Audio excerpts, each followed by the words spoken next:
So, YouTube family, I'm going to be playing a whole clip, well, some of the clip of Joe Budden's response to Rory and Mal, and I'm also going to play Rory and Mal response to Joe Budden. Now, I need you guys to stay tight with this situation because it's an unfortunate situation, but it's one that is loosely based on their relationship from the former Joe Budden castmates and co-hosts on their platform, the Joe Budden Show, or the Joe Budden podcast, that is. Now, you know, since then he's replaced them. He got Queen's Flip, Melissa Ford, he got them two other dudes. You know, it's a good vibration right now with Joe Budden's podcast. And before we get started, I also wanted you guys to go check out the full clips of this audio, because we're only going to play a small portion of it, but I want you guys to go check the full podcast clip, episode 617, called The Ribbit, and that's the Joe Budden podcast. You can find that on Spotify, everywhere, all platforms, Apple, everywhere. Shout out to the Joe Budden podcast and his castmates. I'm your host, DJ Bless One. Thank you for watching another episode of IsmokeHiphop Live. Hit that like button, hit that notification bell, and salute to everybody in the room. Let go. Froggy. Matter of fact, if anything, I've been objective and complimentary in a lot of places. And if you look at that clip, I even said you deserve to be on that fucking list. Oh, and by the way, I'm talking to Joe. I don't do this who we made concern bullshit and subs. You're fucking 45. Talk to people. Don't bleep my name anymore on the podcast. Shut the fuck up. I told you the last time I saw you, leave me alone. And I have not said a fucking word. I've been nothing but kind, polite. Anytime someone brings you up publicly, I don't say bad words. Stop talking about me. Leave me the fuck alone. It's getting obsessive. This is his third press run in 2 years. In this last one, his whole press run was trying to tell people that he does not talk about us. Your press run was talking about us, saying you don't talk about us. You just went on your third press run in 2 years. I have not been on one press run talking about your ass. I did my response video, and I left it the fuck alone. You did. Joe Budden wants all the smoke. He's not sparing any feelings here. He's coming with the jokes as well as some hard sting.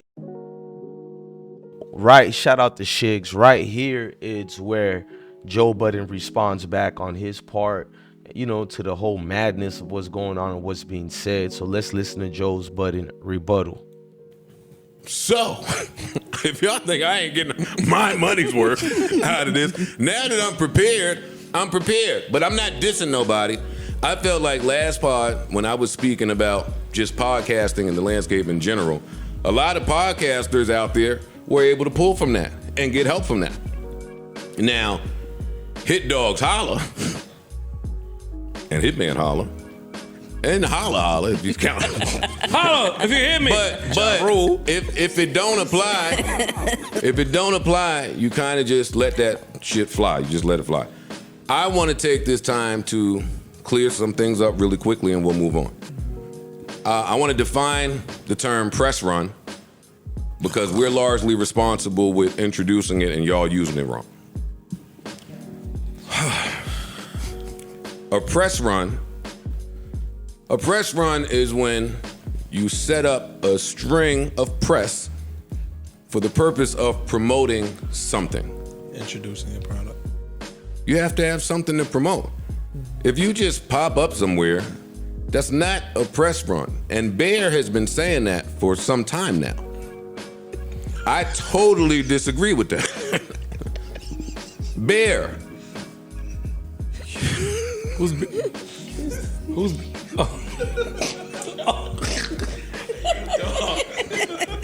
Bear, you are mistaken in when I show up to these platforms, these people just are thrilled to have me. I'm not there promoting something, and I certainly wouldn't be there to just promote you. Bear, you are wrong in that. And I'm not your enemy. I'm not the enemy, for once. I ain't spoke to niggas in years. Actually, you about to make me go in there. I saw it. You about to make me go in there. You make me mad now. Yeah, I'm not anybody's enemy. I ain't spoke to nobody in years. I'm just offering constructive criticism by watching and just seeing what's going on. Now, one of the last times that I saw Bear, we met up over there at Onview, and he needed a ride to his car. So he got in my car, and I was driving to the garage, and he said, "Hey, man, you know we got close to that 10 million, right? I mean, we didn't get that 10, but we got close." And I just nodded my head, "All right, Bear. Like, why you even tell me? It's none of my business." And he said, "Because I feel like I want you to know." And I said, "All right, well, you're lying." And he said, "How you know?" I said, "Because you're set." Not a $10 million set. And then shortly after that, we stopped speaking, and then y'all wasn't at the set no more. And I'll admit, I want to know why. You see what you started? Why y'all blaming me? This is about to go bad. Go ahead. No, it ain't. I ain't Yes, it saying is, nothing bro. wrong. I know. You have a way of not saying I'm anything talking wrong, to though. podcasters because Bear and Minimum have done nothing but put on a master class to put on a master class in how to lose fucking value. So I'm not talking to y'all. I'm talking to future podcasters to learn from your mistakes. So I wanted to know why y'all left that little studio. Yo, let me say this real quick. And you ended up in y'all house. shit. So then you started recording next to a graveyard, and I took a moment to laugh because I love when God and me see eye to eye on things. But the problem with that is, I said to myself, now wait a goddamn second. All right. Oh, the nigga said, well, we not in the building no more because they didn't like how the dog was acting around here. And I said, that sounds familiar. But then I scratched my head. I said, wait a minute, Bear.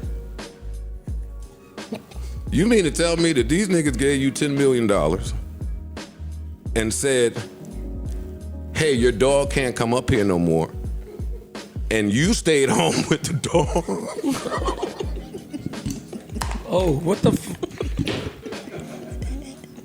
I didn't know he was going there with this, guys.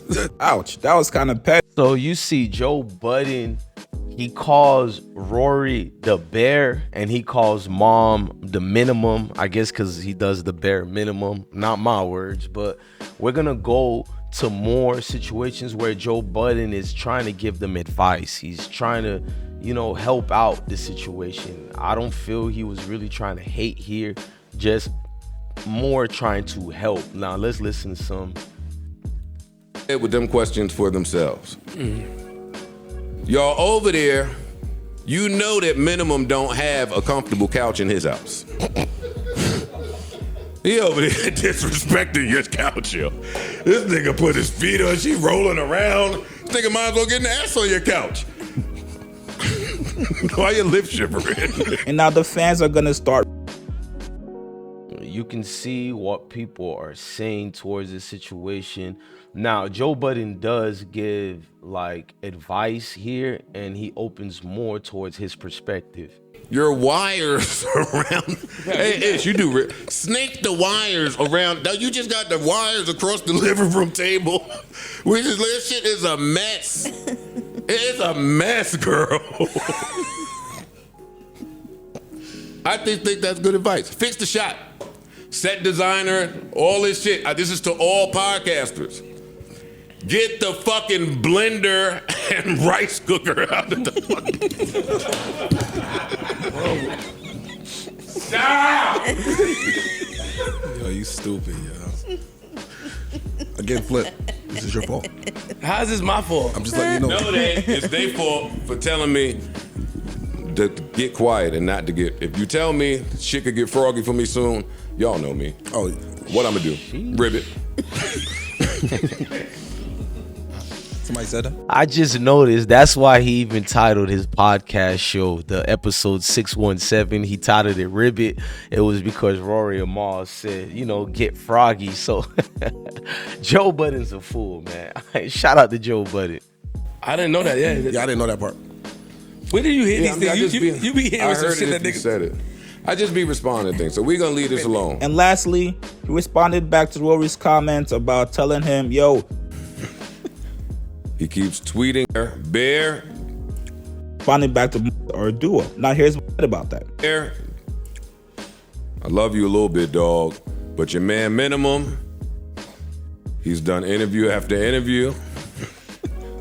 He keeps tweeting things and saying things, and unfortunately, you guys are a group. I'm going to respond to you guys like you're a group. If you chill out, I vow to chill out as well. But if not, I got nothing but time. So now everybody should be